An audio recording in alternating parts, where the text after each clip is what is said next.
En Occident, la médecine s'est principalement intéressée aux conséquences des maladies et comment les résoudre. Donc on s'est intéressé à la chirurgie, on s'est intéressé aux traitements pharmaceutiques, on s'est intéressé à la chimie du cerveau pour comprendre comment est-ce qu'on pouvait progressivement soigner une maladie. Mais pour la médecine orientale, il est considéré que la maladie témoigne d'un obstacle sur la réalisation de notre chemin de vie. La conscience va donc s'exprimer par des moyens qui sont en fait des troubles énergétiques qui parfois peuvent être générateurs de certains déséquilibres physiques qui va forcément entraver notre épanouissement global. Comprendre les mécanismes de psycho-énergétique, ça revient donc finalement à comprendre les causes, à pouvoir les étudier, à pouvoir travailler directement sur la cause qui a engendré une maladie, plutôt que s'intéresser directement à la conséquence, même si c'est évidemment essentiel. Et donc vous l'avez compris, sur cette vidéo, on va s'intéresser aux éléments de psycho-énergétique.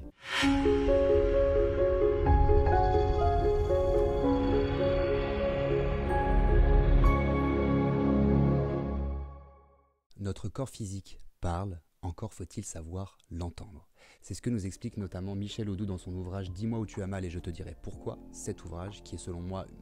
on va dire peut-être pas la Bible non plus des éléments de psycho-énergétique, mais en tout cas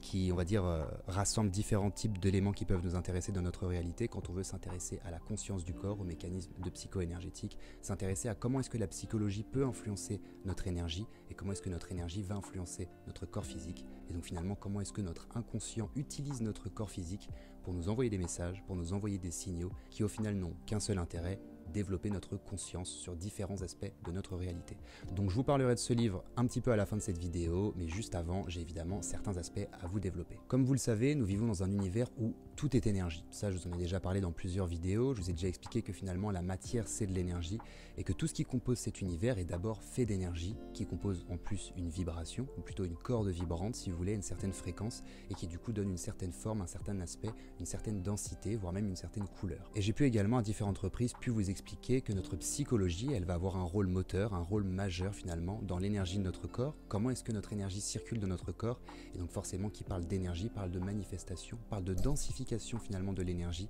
et donc création de la matière. Donc finalement même quand on s'intéresse par exemple à la visualisation et qu'on s'entraîne par exemple à visualiser dans notre esprit quelque chose pour pouvoir manifester cette chose dans notre réalité ou peut-être même une action tout simplement, un événement qu'on souhaite attirer dans notre réalité, en fait à ce moment-là on essaye de concentrer notre énergie sur un certain aspect pour pouvoir manifester quelque chose dans la matière. Donc finalement à travers la visualisation, à travers notre pensée notamment, on peut manifester des choses dans notre réalité et c'est entre autres une des techniques on va dire les plus efficaces pour pouvoir manifester des choses dans sa vie. Et quand je parle de psychologie ici, je parle de psychologie au sens large, c'est-à-dire nos schémas de pensée, c'est-à-dire notre façon de penser en général, voire même peut-être notre philosophie de vie, tout ça va bien évidemment avoir un impact sur la façon dont notre énergie se comporte dans notre réalité et donc comment est-ce qu'elle va dire, elle va retranscrire ces énergies dans les différentes parties de notre corps qui peuvent s'exprimer notamment sous forme de maladies. Par exemple, on dit très souvent que lorsque l'on pense trop à la peur, lorsqu'on est trop focalisé sur la peur, on va attirer la peur dans notre réalité. Ou plutôt on va attirer les événements qui nous font peur pour qu'on puisse apprendre à les surmonter et à dépasser cette peur. Et à l'inverse du coup, on comprend également que lorsque l'on se focalise peut-être sur la réussite, peut-être sur la motivation, peut-être sur l'énergie qui nous anime pour pouvoir créer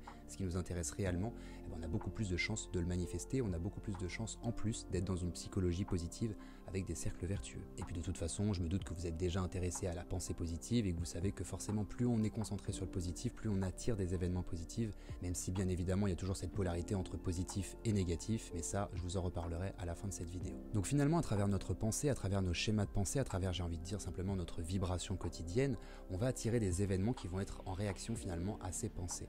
Seulement je vous rappelle encore une fois une autre chose, c'est que 90% de nos pensées sont inconscientes en réalité. Et même j'ai envie de dire 90% de nos pensées sont les mêmes que la veille. Donc finalement nos schémas de pensée ils sont très ancrés au niveau inconscient. Et si on ne sait pas forcément comment est-ce qu'on peut les modifier, si on ne sait pas toujours comment pouvoir changer sa réalité, il y a de fortes chances qu'on soit dans des schémas répétitifs et que parfois cela peut engendrer certains troubles énergétiques qui peuvent se manifester au niveau physique si finalement on n'est pas dans la ligne conductrice de notre chemin de vie et de ce qui nous porte finalement en profondeur. Donc finalement notre énergie elle va directement influencer notre corps et j'ai même envie de dire notre corps physique c'est également un des outils que va utiliser notre inconscient. Je rappelle que notre inconscient c'est tout ce qui n'est pas conscient, donc on pourra mettre énormément de choses à l'intérieur de ça et donc simplement notre inconscient il va utiliser le corps physique pour pouvoir faire remonter des messages à notre conscient. Pourquoi? Parce qu'en fait, c'est un des seuls moyens qu'il va pouvoir utiliser. Il y aurait aussi les rêves, par exemple, et puis certains états de conscience, mais là, on partirait encore sur d'autres choses. Mais finalement, notre inconscient, il va utiliser différents types de méthodes pour nous envoyer des signaux, parce que notre inconscient, il sait exactement ce qui est bon pour nous, finalement. Il va essayer de nous amener progressivement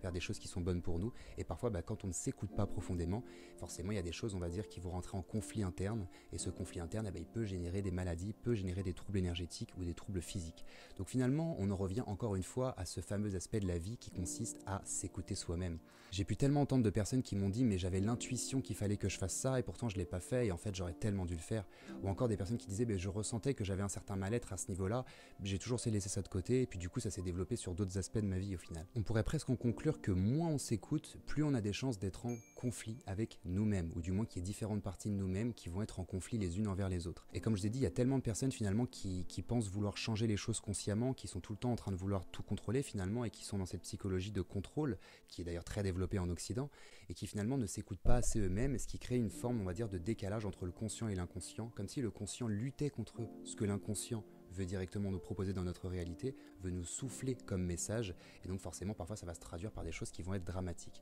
Alors bien évidemment, il ne faut peut-être pas tout généraliser, il ne faut peut-être pas tout mettre là-dessus sur les éléments psycho-énergétiques, mais en tout cas je trouve ça passionnant et je trouve ça réellement intéressant de s'y intéresser pour comprendre les causes de nos maladies, comprendre les causes finalement de nos déséquilibres, pour qu'on puisse, on va dire, développer notre conscience sur ces aspects-là, ne pas avoir à redévelopper le même type de schéma, pour ne plus avoir à réattirer le même type de conséquences qui nous a pas fait plaisir en général. Donc comprendre tout ça, bien évidemment, c'est bien utile, mais encore faut-il savoir du coup comment pouvoir décrypter, comment est-ce que les mots du corps communiquent directement avec nous, quelles sont les causes finalement des différentes maladies ou des différents déséquilibres que l'on peut attirer dans notre réalité, et c'est là du coup ça devient intéressant. Bien évidemment, il y aurait différentes choses à dire, on pourrait s'intéresser à différents aspects, notamment aux chakras. D'ailleurs, j'avais fait une vidéo sur les chakras il y a un peu plus d'1 an maintenant, je vous mets le lien juste ici si vous ne l'avez pas vu. Et en fait, ce qui est intéressant avec les chakras, c'est de comprendre que finalement notre énergie vitale, elle circule à travers, on va dire, un canal principal, et que ce canal principal, il va rejoindre 7 points énergétiques principaux. On pourrait dire qu'il y en a un 8e. Et ce qui est intéressant avec les chakras, c'est que du coup, avec ces 7 points énergétiques, finalement, on a 7 étages, si vous voulez, de notre corps physique.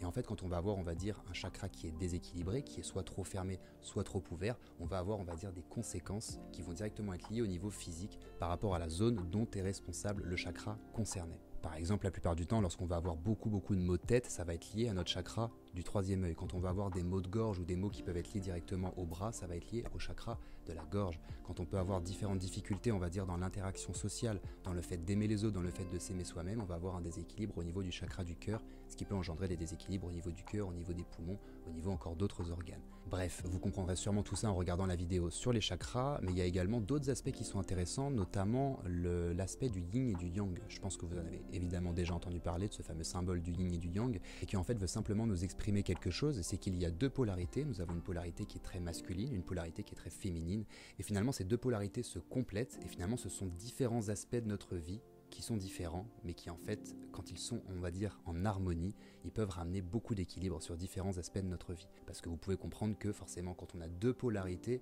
si on va dire, on est plus axé sur une polarité que sur une autre, ça va ramener un déséquilibre, alors que si on arrive à bien équilibrer ces deux parties de nous-mêmes, si on arrive bien à équilibrer finalement les différentes énergies, les différentes polarités dans notre vie, on peut se recentrer sur un équilibre et donc sur un bien-être global. Et ensuite, pour pouvoir décrypter un petit peu les différents mots du corps, forcément, on pourrait s'intéresser à la psycho-énergétique. Et donc c'est là que je reviens sur ce fameux livre. D'ailleurs, au début, il y a un petit aspect philosophique qui vous parle du yin et du yang notamment, et j'aime beaucoup parce qu'il l'explique à différents niveaux finalement, parce que c'est pas seulement le côté droit qui est yin et le côté gauche qui est yang comme on pourrait le penser en général, même si c'est principalement vrai. Ce qui est intéressant, c'est qu'il exprime ça au début justement avec différents niveaux du corps qui sont plus yin que yang, même si bien évidemment il reprend également le fait que notre partie droite est yin, et donc du coup c'est un petit peu notre côté maternel, notre énergie féminine, et le côté gauche est yang, qui serait donc notre énergie masculine. Donc pour vous parler de ce livre, je vais simplement reprendre quelques anecdotes, parce que moi c'est un livre que j'ai maintenant depuis environ 2 ans, et qui m'a beaucoup aidé, notamment quand j'ai pu avoir certains déséquilibres physiques. Du coup j'ai voulu forcément comprendre la cause de ce déséquilibre physique, et donc je me suis intéressé, ou plutôt je me suis référencé directement à ce livre. Par exemple, pour la petite anecdote, il y a environ 1 an et demi, juste avant de créer ma chaîne YouTube, je me suis fracturé le coude droit. Ça a été une double fracture plus luxation, ça a été pas, on va dire, très agréable à vivre, et donc forcément en fait, si vous voulez, la première chose que je me suis dit quand je me suis cassé le bras, c'est que j'étais responsable de cette fracture. Alors vous allez peut-être me dire c'est particulier, en plus pour le coup l'accident était quasiment improbable, mais pour le coup je pense avoir attiré cet événement. Je pense en plus que j'avais on va dire une sorte d'état de fatigue finalement à un certain endroit de mon corps physique, simplement parce que mon énergie était déséquilibrée à cet endroit-là, ce qui a engendré du coup la fracture. Et donc pour vous donner l'exemple avec ce livre, quand on s'intéresse au mot du coude, il nous explique simplement que c'est une difficulté à accepter un vécu ou une situation, et étant situé au niveau du bras, cette tension est nécessairement en rapport avec l'action et avec le faire. Ça peut parler également de notre façon d'agir ou encore de celle des autres qui ne nous convient pas, qui perturbe nos habitudes d'action, nos croyances ou nos certitudes par rapport à elles. Et donc forcément ce qui est intéressant, c'est que j'étais exactement dans ce cas-là. J'étais en fait, si vous voulez, dans une période de transition, j'avais beaucoup de mal à accepter le changement, j'avais beaucoup de mal, on va dire, peut-être même à être flexible dans ma réalité, puisque le coude c'est également, on va dire, un symbole de flexibilité. Vraiment cette flexion, donc c'est assez logique quand on y pense. J'avais du mal à être flexible, je venais à peine de lancer mon activité et en fait dans mon esprit je me disais il faut que je fasse comme ça, absolument comme ça, et je me rendais compte que ça ne fonctionnait pas, et sauf que je voulais pas lâcher prise, je voulais pas changer de façon de faire, donc j'étais figé finalement dans ma résistance qui ne fonctionnait pas, et donc j'ai dû engendrer finalement une situation qui m'a permis d'en prendre conscience, on va dire ça comme ça, parce que c'est également ça qui peut être intéressant avec les éléments de psycho-énergétique, c'est que quand vous allez comprendre les causes finalement des conséquences que vous avez attirées dans votre réalité, vous allez forcément pouvoir vous redonner le pouvoir de changer cet aspect de votre réalité, de percevoir la chose différemment pour ne plus avoir engendré des déséquilibres. Et forcément ce rééquilibrage, il va vous rapporter de l'épanouissement global, puisque ça peut être au niveau physique, au niveau de votre santé, mais ça peut être également au niveau de votre mental. Parce que sur ce cas précis, quand je me suis cassé le coude, ça a été du coup après 3 mois d'arrêt maladie, où j'ai pas pu faire grand chose forcément, parce qu'avec un bras, surtout quand on est droitier, ça devient un petit peu compliqué. Mais finalement, ça a été pour moi une super période parce que ça a été une période où j'ai beaucoup pris de recul, ça a été une grande période d'introspection, je me suis intéressé à énormément de choses et finalement, on va dire, j'ai pu poser beaucoup plus de conscience sur différents aspects de ma vie. Et lorsqu'ensuite j'ai repris, on va dire, une vie normale et que j'ai repris mon activité professionnelle, j'avais pas du tout les mêmes résultats, j'avais pas du tout le même épanouissement en plus à effectuer les différentes tâches qui concernent mon activité professionnelle. Et donc forcément, ça a changé énormément d'aspects de ma vie. Donc finalement, même une maladie, même un traumatisme, même une problématique, elle peut vous amener quelque chose de positif, on va dire, à plus long terme. Et c'est pour ça que je trouve ça intéressant aussi d'avoir cette lecture, de se dire que c'est pas parce que les événements viennent à nous dans notre réalité que c'est forcément pour nous punir, c'est forcément parce que c'est une injustice. Parfois oui, on va attirer des choses dans notre vie qui vont être injustes, mais ça va être quasiment tout le temps pour nous apprendre quelque chose, il y a quasiment toujours une leçon derrière, il y a toujours un apprentissage, il y a toujours, on va dire, une étude qui peut être réalisée pour ne pas avoir à attirer la même conséquence ou pour mettre simplement plus de conscience sur un certain aspect de notre vie. Donc finalement, ce qui est intéressant avec les éléments de psycho-énergétique, c'est qu'on peut comprendre en fait qu'à travers un problème, il peut y avoir une compréhension. C'est pas parce que nous avons une conséquence, c'est pas parce que nous attirons une conséquence que c'est une fin en soi, dans un premier temps, mais dans un second temps, c'est pas parce que nous attirons une conséquence que c'est le fruit du hasard en fait. Très souvent, les conséquences que l'on attire dans notre réalité ont en fait des causes qui sont forcément en lien probablement avec certaines pensées, avec certains comportements, peut-être même avec certaines émotions que l'on n'arrive pas toujours à canaliser. Mais lorsque l'on met plus de compréhension sur cet aspect de notre réalité, ça peut nous permettre d'amoindrir l'attraction à une conséquence précise. Et pour finir cette vidéo, j'avais envie de répondre à la question comment être en bonne santé globale, et en même temps je vais revenir sur un petit aspect que je vous ai parlé un peu précédemment avec ce fameux yin et yang, avec ces fameuses polarités. Je vous avais fait une vidéo sur la dualité il y a quelques temps, il y a quelques mois même sur ma chaîne, pareil je vous mets un petit lien juste ici si vous êtes intéressé, où en fait j'expliquais que nous vivons dans un monde où tout est duel, où tout existe avec son contraire. Et donc finalement le plus intéressant pour être déjà en bonne santé globale, mais surtout pour être du coup équilibré, ce serait de trouver une harmonie entre chacune de ces polarités et donc un équilibre. C'est pour ça que forcément des fois on parle de déséquilibre et que parfois on parle de rééquilibrage. Rééquilibrage des chakras, rééquilibrage de la santé, rééquilibrage de l'humeur, rééquilibrage de nos émotions, etc., etc. Et je suis vraiment convaincu que plus on est équilibré dans notre vie sur les différents aspects de notre réalité, moins on a de chances d'attirer une conséquence que l'on ne veut pas attirer dans notre réalité. Plus on va être, on va dire, conscient de notre corps, plus on va savoir s'écouter soi-même même, plus on va être capable de pouvoir créer par nous-mêmes cette harmonie et cet équilibre dans notre vie. Parce que comme je l'ai dit également, notre inconscient il est responsable à plus de 90% de notre réalité et de toute façon c'est lui qui va manifester les choses, de toute façon tout va découler de ce que va imprimer notre inconscient. Donc plus notre inconscient finalement il sera conscient, comme disait Carl Jung, plus justement on va se donner le pouvoir de créer notre vie avec de la conscience et ne pas seulement laisser les choses arriver dans notre vie en se disant que c'est le fruit du hasard, que c'est simplement injuste, qu'on n'a simplement pas de chance. Et en fait je pense que plus on prend conscience justement de notre corps physique, de comment est-ce qu'il évolue, de comment est-ce que notre énergie elle peut évoluer également dans notre réalité, plus on se redonne la main, plus on retrouve finalement notre pouvoir créateur sur différents aspects de notre réalité. Donc quand je parle de conscience du corps, ça peut être sur différents aspects, ça peut être simplement à travers des activités physiques parce qu'on est bien conscient de notre corps, on le ressent. Ça peut être également le simple fait de méditer plusieurs fois par jour, ou au moins une fois par jour, simplement pour pouvoir prêter de l'attention en fait déjà à l'instant présent, premièrement, mais ensuite surtout à notre corps et aux différentes sensations qu'on peut expérimenter. Par exemple, sur un instant donné, on peut simplement être attentif aux différents ressentis de notre corps. On peut ressentir nos épaules, on peut ressentir notre dos, on peut ressentir nos muscles. On peut même tenter de ressentir nos os. Parfois, on peut même tenter de ressentir notre afflux sanguin. Simplement être conscient de notre corps.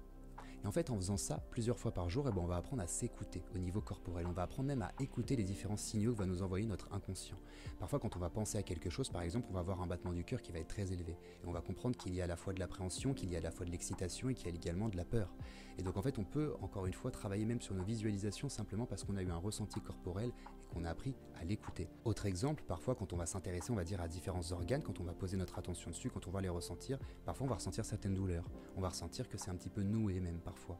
Et en fait, c'est là que ça peut être intéressant parce que du coup, on peut se référencer à ce type de livre qui peut parfois nous décrypter du coup certaines parties de notre corps et les différents mots qu'on peut avoir au niveau du corps et comment est-ce que ça s'exprime ou du moins pourquoi est-ce qu'il y a cette expression au niveau corporel. Et donc forcément, là, on peut comprendre, là, on peut régler les différents aspects psychologiques pour pouvoir gérer au mieux une cause qui amènerait une conséquence dans le futur. Et puis de toute façon, j'ai envie de dire, on n'est pas fait pour souffrir. Je vais même reprendre d'ailleurs un des aspects de la philosophie bouddhiste qui explique que lorsque une personne est en souffrance, c'est en réalité son corps, ou plutôt son esprit, ou son mental, ou bien d'autres choses d'ailleurs, qui peuvent simplement lui indiquer qu'il n'est pas exactement sur son chemin de vie. Donc en fait, parfois quand vous allez emprunter un chemin qui n'est pas le vôtre, qui n'est pas du tout adapté finalement à ce que vous êtes venu incarner dans cette réalité, parfois vous allez développer, on va dire, certaines conséquences qui ne peuvent pas être agréables pour vous. Et donc c'est pour ça que même parfois il y a certaines personnes qui ça paraît dramatique parce qu'ils attirent certaines maladies, ils attirent certaines catastrophes dans leur réalité, mais très souvent lorsqu'ils en prennent conscience, ou même parfois ça se fait totalement inconsciemment, il leur arrive quelque chose de dramatique et donc ils se réorientent vers autre chose et donc là il y a tout leur aspect de leur vie qui commence à aller beaucoup mieux. Simplement parce qu'en fait cette maladie elle a été attirée pour pouvoir recadrer la personne sur son chemin de vie. Et ça rejoint également ce que je vous disais à l'introduction de cette vidéo quand je vous expliquais que la médecine orientale, elle a on va dire pour philosophie que la maladie elle est simplement là pour témoigner d'un obstacle sur notre chemin de vie. Et enfin une dernière chose que je voulais vous dire avant de terminer cette vidéo, c'est que bien évidemment la notion d'acceptation elle est extrêmement importante finalement dans ces éléments de psychoénergie. Comme je vous ai expliqué, beaucoup de personnes sont en permanence en conflit avec eux-mêmes, ce qui leur amène différents types de difficultés ou encore de déséquilibre. Et la notion d'acceptation, elle est primordiale. Acceptation de la vie, acceptation de soi, acceptation même de ses problématiques pour pouvoir mieux trouver des solutions, mieux prendre du recul, etc. etc. Et donc finalement, la notion d'acceptation, elle est vraiment primordiale dans notre réalité. Il y a toujours ceux qui pensent que la vie est contre eux et ils essayent de lutter contre ce que la vie veut leur proposer, ou encore il y a ceux qui pensent tout le temps que la vie simplement essaie de communiquer avec eux, essaie de leur envoyer des messages, essaie de parfois de leur faire comprendre certaines choses, et donc ils vont plus simplement essayer de travailler avec la vie plutôt que contre la vie, et métaphoriquement on pourrait même dire qu'ils vont surfer sur la vague plutôt que de nager à contre-courant. Et enfin, si vous voulez une autre référence par rapport, on va dire, aux éléments de psycho-énergétique du coup, ou une autre référence que celle-ci, parce que je trouve ça toujours intéressant d'avoir plusieurs références, il y a également le livre de Lise Bourbeau, qui est une auteure qui est extrêmement connue maintenant. Le titre du livre c'est Écoute ton corps. Je ne l'ai pas avec moi actuellement parce que je ne suis pas chez moi, mais je vous mets une petite image juste ici pour que vous voyez à quoi ressemble la couverture. Donc ce sera tout pour cette vidéo, j'espère comme d'habitude qu'elle vous a plu. Si c'est le cas, pensez à me le signaler en likant cette vidéo, pensez à me partager tout ce que vous voulez me partager en commentaire et pensez même à me dire si ça vous intéresse que je vous fasse d'ici quelques temps une vidéo sur l'acceptation, où je pourrais prendre l'acceptation finalement au sens large, vous parler de l'acceptation de soi, l'acceptation de la vie, l'acceptation même des difficultés, l'acceptation d'énormément de choses, de notre place, j'ai même envie de dire dans l'univers. Si ça vous intéresse, en tout cas voilà, dites-le moi en commentaire. Pensez à vous abonner à la chaîne si ce n'est pas déjà fait et à activer la cloche. Et quant à moi, je vous retrouve sur une prochaine vidéo. En attendant, prenez bien soin de vous et ciao.